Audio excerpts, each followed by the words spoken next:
Today's cool fact of the day is that 1 day on Venus is actually longer than 1 year on Venus.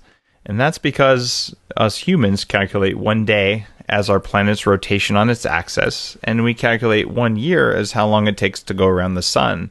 Venus is backwards because it has a very long day, since it takes 243 of our days for it to rotate on its axis, and it goes around the sun really, really fast. And its sun sets in the east. So if you ever go to Venus, this is really good to know. Otherwise, it's just kind of cool. In the past few months, I've been working to make this podcast come out on YouTube. So there's video. So check out the channel on YouTube. It's called Bulletproof Executive, and you can actually see our guests. You can see what we're talking about, and it's a lot of fun. Today is going to be what I'm hoping will be one of my favorite podcasts, because we're going to be talking about something remarkable. Soil microbes. Very exciting. And you might say, why is that exciting? It's because soil microbes affect our gut biome. They affect the quality of what we eat. They basically affect everything on the planet. And it's something that we've sort of messed up in our treatment of the world. As I looked for an expert here, I found someone who is very well educated, lives on the side of a mountain, and basically has written an entire book about this. And of course, I'm talking about Judith Schwartz. Judy, welcome to the show. Thanks so much, Dave. You just wrote a book about how cows are going to save the planet. Tell me about it. Okay. We've got to take a couple of steps to get from the cows to saving the planet. But basically, and I'm learning more and more about this all the time, and it's really quite incredible that restoring our ecosystems can save the planet. And cows, or really any livestock, can be used as tools for large-scale land restoration. So, and a particular type of landscape that livestock are really, really important for restoring is grassland ecosystems. And these landscapes actually hold a lot of carbon and can hold yet more carbon.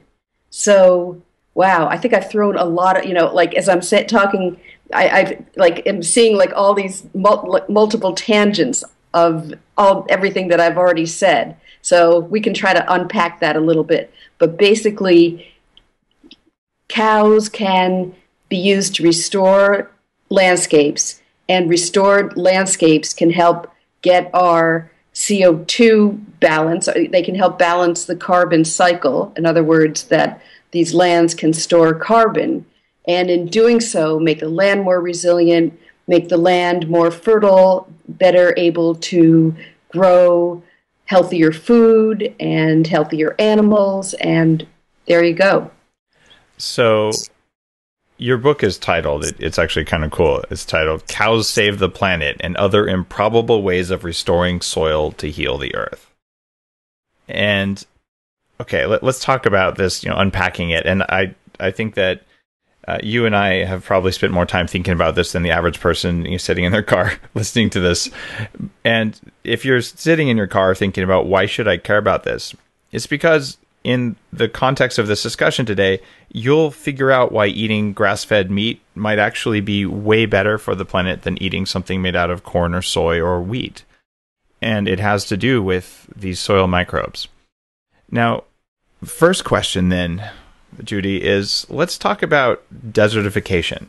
What do cows have to do with making or unmaking deserts? Okay, so the term desertification doesn't really come up all that much, but it's really, really important, okay? We hear a lot about drought, and we're certainly hearing an awful lot about drought right now. But when we hear about drought, we think that it's only about how much rain falls from the sky. But when we start talking about desertification, it's the drying out of land. And that brings us to focus on the land, and therefore the land's role in keeping the system, the climate, etc., in balance. So desertification basically means land losing function, okay? So let's say that we have some desertified land, like land that's basically lost the capacity. When I say lost, losing function, losing the capacity to sustain life. Going back to what is apparently going to be the theme of our discussion, those soil microbes. When land, okay, so we've got lots of different things happening. We talked about carbon, okay? And carbon, when we hear about carbon, we think that we're talking about fossil fuels, we're talking about CO2 levels going up in the atmosphere, but actually there is more carbon in soil than there is in the atmosphere and all plant life combined. So carbon wants to be in soil. Carbon is the main ingredient in soil organic matter, which is like the good stuff for anyone who gardens. That's like the nice soil, the dark stuff that is going to allow you to grow flowers, crops, whatever it is that you're growing. So the other thing about soil, about carbon in the soil, is that it allows for the land to hold water. So basically, let's say we've got some land. Let's have like a pretend, like square acre of land, and we grow some stuff on it. Then we just rip it off. We say, okay, we've got what we want. We're just going to take it away, and we leave it. Okay, so the ground is uncovered. When the ground is uncovered, the carbon in the soil oxidizes. That means it combines with oxygen in the atmosphere, and it becomes CO2. So when we hear about rising, that Keeling curve, when you see concentrations of CO2 rise, a lot of that, of course, does have to do with fossil fuels, but over time, more of that has come from the soil than from burning coal or, using oil, etc. So it's a land phenomenon too. So we've got this acre of land. So if we just leave that bare, uncovered soil, carbon is oxidizing. When the carbon is oxidizing and leaving the soil, then the land can no longer hold water. Okay? It loses its capacity to hold water. So then rain comes. What happens to the rain? Does it nourish the soil? No, because the land has dried out, and so it just pummels. The rain pummels that soil, and there's erosion, and then after it dries out, it's dried out again. Okay. So the water doesn't stick in the soil, right? Because there's no reason for it to stick there because the soil is basically damaged. What's causing that to happen? I mean, it's kind of a vicious circle, as these things tend to be. So without the carbon, it loses its capacity to store water. Okay? Without the water, the plants can't grow. Without the plants growing and the cooling of the water, or actually the cooling of the water as mediated by the plants through a process called evapotranspiration, then it heats up. And when it heats up beyond a certain point, and soil, I mean, if you walk on a hot sidewalk, you know that the sidewalk in the summertime in bare feet or walk on sand, that it becomes hotter than the air. So let's say you've got a hot day, that bare soil heats up, and when it gets to a certain temperature, the microbes start to die. So the soil is essentially dead. The good thing is that we can reverse that process, and that's where the cows come in. Okay, this is getting interesting. Okay, so we've got some desertifying land, some land that isn't what it once was, and you don't have to go very far to find land like that because we're losing a lot of the function of our land all over the place. Like when you look at a place and you see a lot of bare, like grassy areas where there's a lot of bare soil, that's desertified land. Okay, so you've got this land. Now let us bring in cattle. All right? So this is through a process called holistic planned grazing, which was developed by this fellow named Alan Savory, who's a Zimbabwean wildlife biologist and who spent many decades really trying to figure out what makes land tick. So, okay, I can get more into his background and how all this came about. But basically, with holistic planned grazing, what you're trying to do is, in dry areas, nature had has had a strategy for a very important challenge, which is in areas where there are only seasonal rainfall. Okay, I live in Vermont, so we have rainfall throughout the year, unless it's winter, in which time we get snowfall. Okay, so we have moisture throughout the year. So we don't have the same challenge. But in areas where you have, let's say, a rainy season, and huge parts of the world are like this, including most of California, then how do you keep those soil microbes alive through the rainy season? Okay, because without them, the soil will die. All right? So you need to retain moisture in the soil. So the way that nature has figured out how to do this is via grass-eating animals. Okay? So those microbes are basically kind of hitching a ride in the ruminant's gut.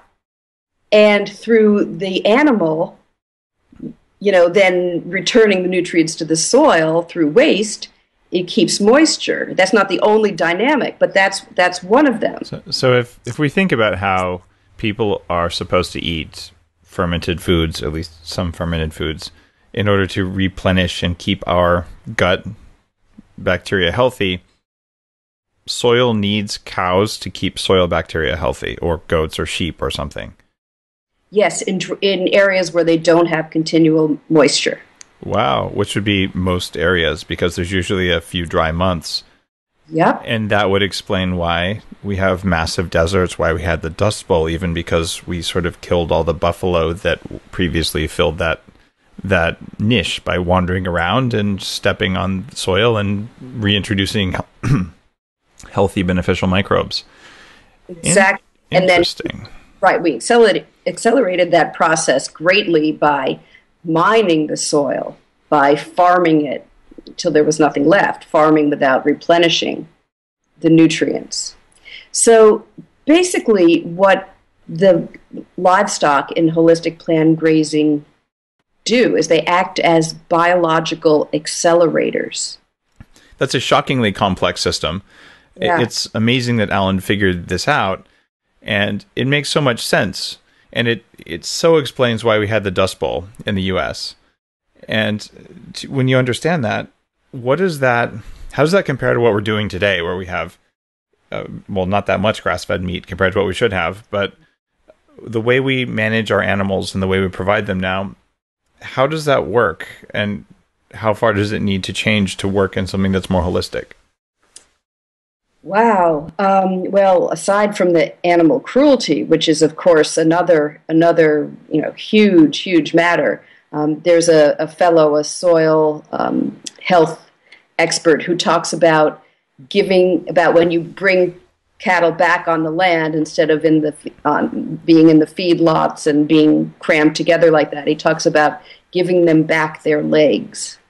So I think giving back cattle their legs would be good for many reasons, but it becomes really, really a huge problem is the antibiotics in meat, and we're keeping animals in such artificial conditions and in such close quarters that the animals are given antibiotics, often not to treat them, but just to make sure that nothing goes awry. The really nasty thing about antibiotics is that they make you fat. So they give them antibiotics because antibiotics make the animals fatter in less time. Of course, when you eat that meat, you'll be fatter in less time too. But it's one of the many reasons that I don't recommend eating industrial meat. But it's kind of scary if the function of a cow in our ecosystem is to fertilize the soil, and to trample the soil, which makes sense. That's what buffaloes and all the ruminants do at one level or another. And then we start giving them antibiotics. All the stuff in their gut that should be there, that's a part of our soil ecosystem, it goes away. And the scary part here is that the stuff that's in our gut is also part of the soil ecosystem. It doesn't change like that. And this is one of the reasons I believe that we've seen such a rise in autoimmunity. We're seeing less bacteria and more fungus in the soil, more aggressive forms of fungus because of the chemicals we sprayed. And then we're destroying or basically locking up the parts of the ecosystem that are responsible for repopulating that and keeping it healthy. So what's going on in our guts is going on in the soil. There is almost no difference. Absolutely. I mean, when you start to think about the parallels between our guts and the soil, it can be kind of mind-blowing. There's one fellow that I talked to who talks about how the soil as the digestive system of the plant.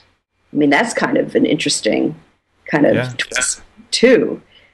And I spoke with a doctor who said that she was completely blown away to realize that when she did a soil test for land, that it looked like the lab tests for her patients because it's all the same stuff. So when you buy a vitamin or supplement that might be magnesium, it might be calcium, these are all elements that are needed in healthy soils too. So we're all made from the same stuff, and we share the same thing that's happening on a big scale on the planet is happening on a small scale in the gut, which is amazing. So what does this mean for someone who's said, I'm not going to eat even grass-fed cows anymore? What does that mean for the planet, and what does that mean for their other food choices that might sustain soil as well? I think the thing to think about is just what you mentioned just now, which is we are a part of that system. And once you start to think of yourself as part of that system, then it all shifts, and that can help guide your decisions. So if you know that food has been grown on healthy soil or according to healthy practices, that food is going to be more healthy for you and healthier for the planet. It's really hard right now, and depending on where you are, you have access to different food, but just organic doesn't necessarily mean it's good for the planet. I wish that were the case. It would make life so much more simple. Yeah. It's funny. Last week, I was at the David Wolf Longevity Now conference. And David's got a lot of vegetarian and vegan followers, and he's also a longevity guy. So it was kind of funny. I'm presenting to 1,600 people, and I'm like, well, here's what butter can do. And one of the reasons that I think butter is kind of an amazing food, in addition to what it does for the body and the brain, is that when you're eating grass-fed butter, you needed the cow to go out there and eat the grass. So when the cow goes and eats the grass, it's making the soil healthier. You didn't even kill the cow. You just ate the butter. And so a lot of people thought about that and said, wow, like there's a really good case as an ethical, even if you come from a vegan background, as someone who cares about the soil and cares about the planet, which certainly all vegans that I've ever known do, and certainly people who are on the Bulletproof diet or people on any sort of health-aware diet, they are aware that there's an impact of what they're doing. So it's kind of an interesting idea to say that even if you're not going to eat the cow, you might want to eat the stuff the cow makes when it eats the grass, because I kind of believe we have to have cows or goats or sheep or things like that. You're of the same opinion after writing your book? Oh, absolutely. Okay.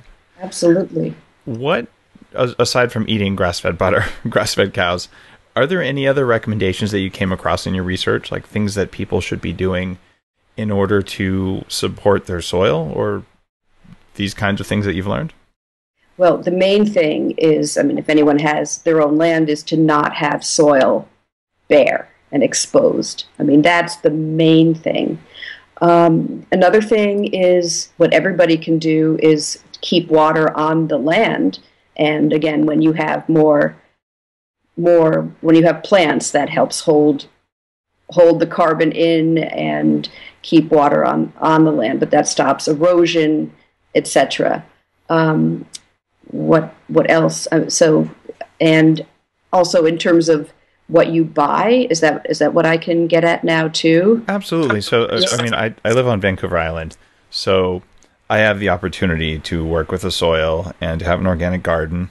But a lot of our listeners are in LA. I was down there last week, and you might have a little backyard, but basically there's a lot of cement in LA. So what can they do with the way they choose to eat or the way they choose to spend their money to encourage healthier soil somewhere else so that they can take advantage of like air and stuff like that? Well, definitely whenever you can buy local, that's really important because you're supporting the local community, the local economy, and also you're minimizing the trucking around, which has this whole fossil fuel element. Also,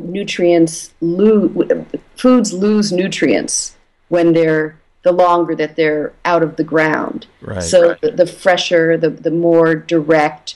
And also I think that all of this also, there's an element of relationship too, that when you have a relationship to the farmer, somehow just something happens. I mean, we're social creatures and food is such a part of culture and community. But also, I don't know how much you've gotten into GMOs and agriculture with lots of chemical inputs because we've had Joel Salatin from Polyphase Farms on the show as a guest.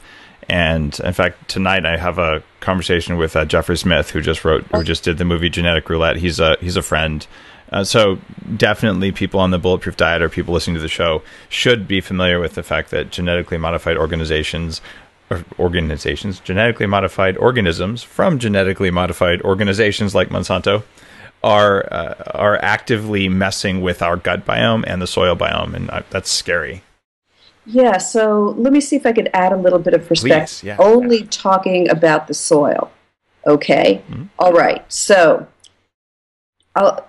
most GMOs they're plants that are designed or bred into them the capacity to withstand pesticides or herbicides.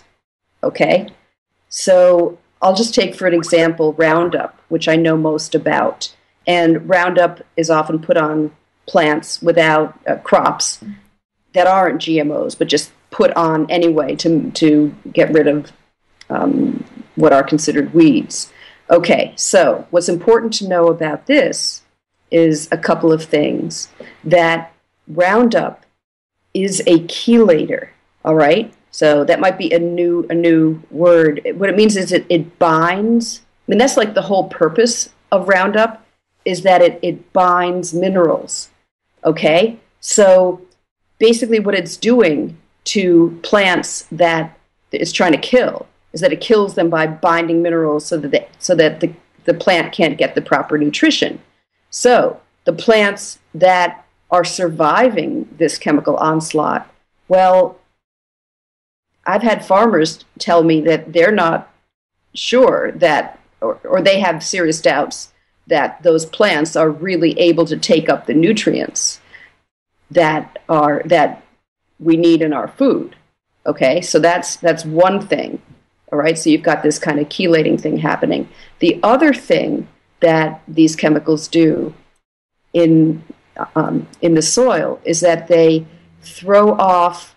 They affect the microbial and fungal balance in the soil so that, okay, so there's all this stuff happening in the soil all the time, all right? So in 1 teaspoon of soil, there are as many organisms, as many little creatures as there are people on the planet. So, I mean, it's kind of remarkable. And what's even more remarkable, or as remarkable, is that we only know maybe a couple of percentage points of these creatures.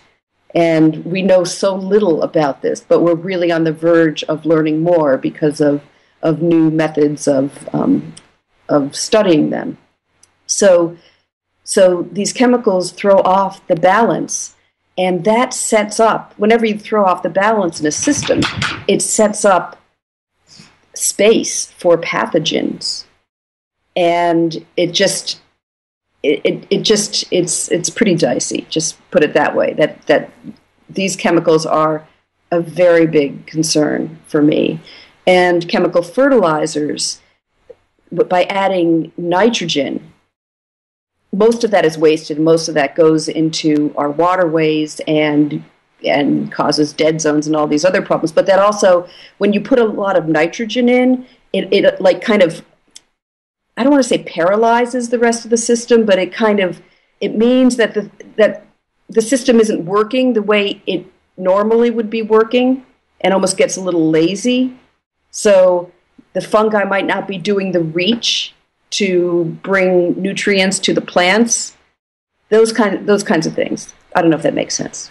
It makes good sense to me. I've seen research talking about how when you spray Roundup or glyphosate on soil, that it also changes the behavior of the fungus and of the bacteria that are in the soil. So it not only can kill some of the plants, but the biome in the soil becomes very stressed. And the way we increase yields of agricultural or of, we'll say, biochemistry products that come from either a fungus like Aspergillus or from bacterial cultures is you stress them. So if an Aspergillus makes a useful thing like, say, citric acid, which is a common manufacturing process, they take the Aspergillus, they put it in a big vat, and then they shake it up and they heat it and they expose it to EMFs and they stress it. And sometimes they might even like add some vinegar, like some pH balancing stuff, or pH disbalancing stuff or unbalancing stuff. And what this does is this makes for angry, upset fungus, which says, I'm being threatened. And when I'm threatened, I'm going to put out more toxins to protect my turf. So when we spray this stuff on the soil, meaning to kill a plant that we thought was a weed, what we're actually doing is we're telling the soil biome that it's an emergency and something's attacking it. So it becomes hyper aggressive, and we get these relatively benign soil fungi, and they become less benign and they become more aggressive because they think their survival is at stake. And some of those are moving into our homes. It's one of the reasons that the incidence of toxic mold in homes is going up, is because we were mean to the biome. Like, it has far-reaching effects on us, right? It's amazing. It's amazing. It's amazing how central soil is. And, what I found is that because all of our ecological cycles move through the soil, so we ignore it at our peril. We absolutely do ignore the soil at our peril. You mentioned earlier something about carbon emissions and how the soil itself is such a big carbon sink. And there are some people who say, oh, there's no such thing as, problems with carbon. It's all from volcanoes.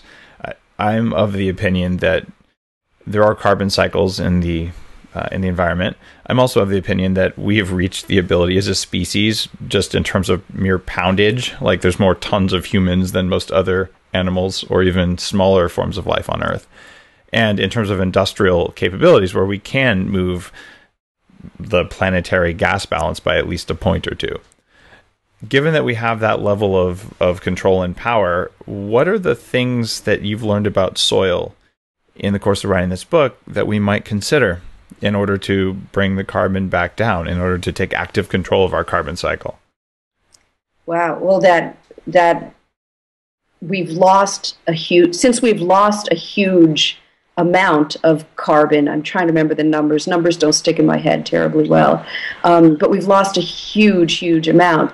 But that could be restored and brought back. And the way we do that is through, more life, more photosynthesis.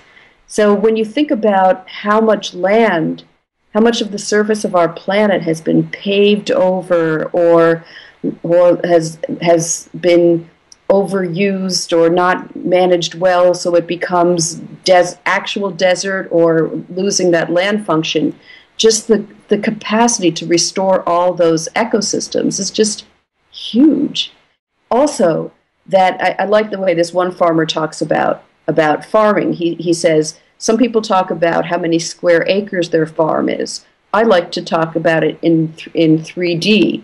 I like to talk about how deep am I farming.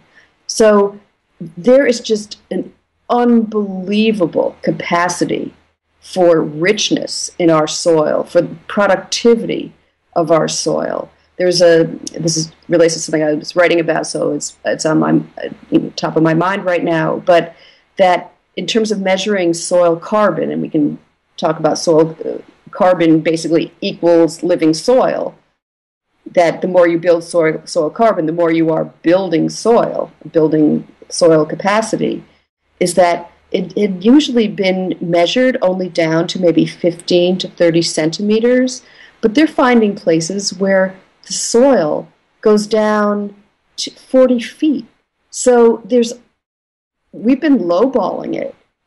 We just haven't been engaging with what the potential is. In terms of productivity, there were for my book, I did a visit out to North Dakota and met with a number of farmers out there. And a couple of them told me that the better they farm, the less land they need.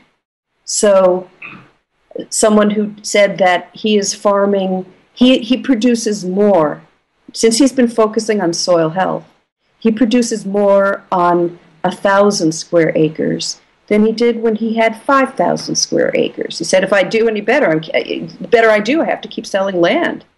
So there is just so much capacity, and I think that we can all start to think bigger and think more in terms of when we start working with nature. I guess it makes me very uncomfortable knowing what I know about geoengineering to reduce CO2 levels, because there are just so many the possibility of unintended consequences. Our record on things isn't always so good. I think when they straightened out the Everglades, that the U.S. Army Corps of Engineers was really doing us all a favor. Oh, wait. I mean, we have a terrible track record because, honestly, we usually don't know how complex systems work. And the work on soil biology that you've worked to uncover with your writing, Judy, it is a big part of understanding that complex system. And I'm sure there's 5 layers to this we haven't figured out yet. But in a way that's okay, because if you know how to work and how to work with it, we can allow ourselves to be humble and not understand everything, but to encourage the system to work. That's what we can do. Yeah, and to work sustainably, it's by now cliche, but do what you're doing so it'll affect the next 7 generations from now. It's not a bad way to think about things. And when you have healthier soil, it means you have healthier food. It means you'll feel better. You'll perform better. Your kids will be healthier. You'll spend less time at the doctor's office. And in my view of the world, it's very fortunate that the things that help us perform and feel best are also the things that are best for the planet. So since they go together, and it's in your short-term best interests and it's in your long-term best interests, you should make decisions to eat things that ate grassland versus things that replace grassland, which is what eating grains, even so-called gluten-free grains. We took away really good functioning soil ecosystems and replaced them with a monocrop that was then cut down with a tractor so you could eat it. And you didn't go back and poop on the soil the way you should have if you were going to fill that role in the ecosystem. Yeah, that. So from that perspective, quinoa is, it's better for you than wheat, but neither one of them is a sustainable human food source, at least not in my view of the world. Right. Well, there's a lot of work being done on plant synergies. So like cover crops, that you have lots of different cover crops that bring different qualities into the soil through those plants, and intercropping and farming, so that you have lots. One very important thing is integrating animal raising with farming. So I think that another just thing to think about, just in terms of looking to nature for models, is the synergies of diversity. And Well, I have one question that every guest on the show has answered, and I'd like to ask it of you. The question is, given all the things that you've learned, not just in this book, but in your career, you've had a pretty impressive writing career. You've written about the mother puzzle and therapy and all sorts of diverse topics.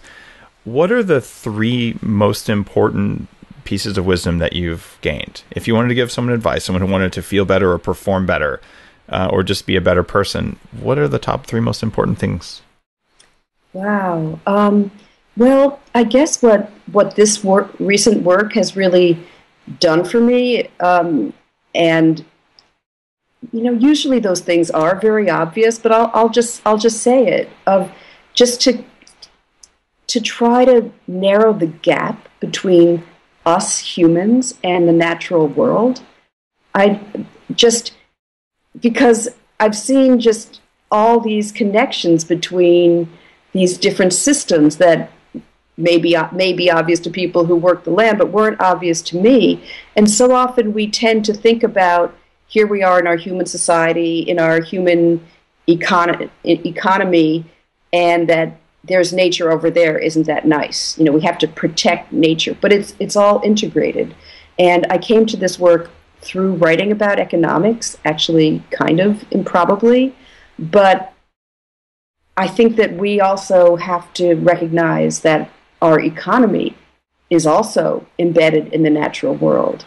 And when we forget that, we're really in trouble. But we can start to reconnect the two, and I think that would be better. And I think for people making their own decisions, and thinking about their own careers or what next or how to invest or that kind of thing, to really keep that in mind. I do think that's valuable and useful. Well, thank you, Judy. Well, thank you. Can you tell our readers where they can learn more about your work or about your book? Sure. I have a website. It's judithschwartz.com. And I say that sort of thinking, oh my goodness, have I updated it recently? But I will be sure that I do, because I do travel and give talks. And then my publisher is Chelsea Green Publishing.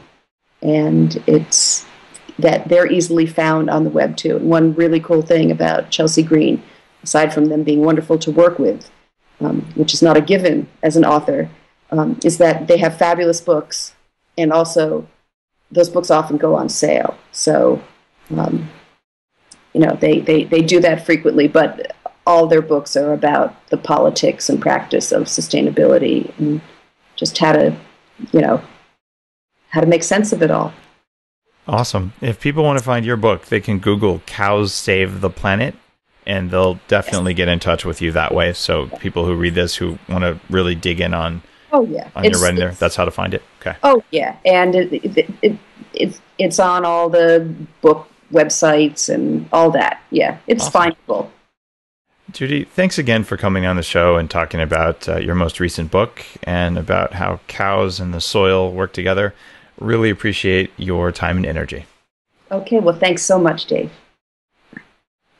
If you've enjoyed today's show, please do me the favor of going on to iTunes and letting people know that you like this. This is how people find out about good shows and about good work. And as far as I know, this is the only show where we're going to talk about human performance and tie it back to the performance of our environment and things like that. So if you like feeling good and doing good things all at the same time, check it out and share with your friends. Thank you.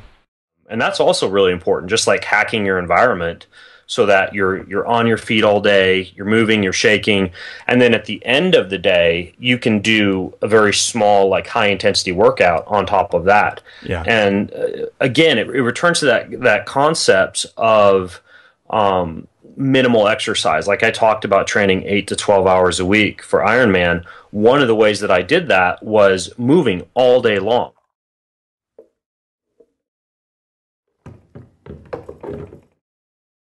See the head of foam that's formed on it? This is similar to what you get with a latte.